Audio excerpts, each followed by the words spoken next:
Hi everyone केमती अछंती आपण माने। तो एबे मौसम रो सीजन केमती चली आपण माने जानिथिबे। आउ ए रेनी सीजन रो मौसम देखिकी मु आपण माने रेनी सीजन कुरकुरा ब्रेकफास्ट रेसिपीटी शेयर करी बोली भाबिली। मु मोनालिसा आपण को स्वागत जणाउची। तो चलंत एबे रेसिपीटी स्टार्ट करिबा। तो एठी मु मैदा नेइची, मैदा रे इनो आउ लूण पकाई भलसे मिक्स करी देइची। तापरे तेल पकईकी भलसे मिक्स कर नेइची। तारे कला जीरा टिके पकई नेइची। तारे पानी भलसे चकड़ नेइची। एठी मु सिजा आलू को भलसे चकड़ी सेतरे सब मसला गुंड पकई नेइची। आपण माने चाहिले आलू को भी कसी परिबे।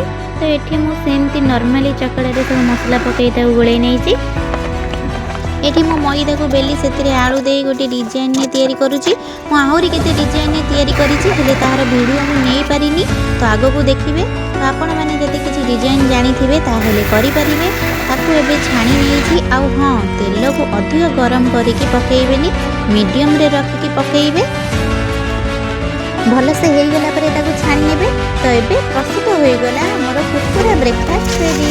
तो आपण माने एंती थरे बनांतु आउ वर्षा पागरे तार मजा नियंतु। आउ रेसिपीटी केमती लागिला मते कमेंट रे कहंतु।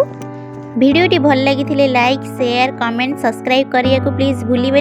Thanks for watching.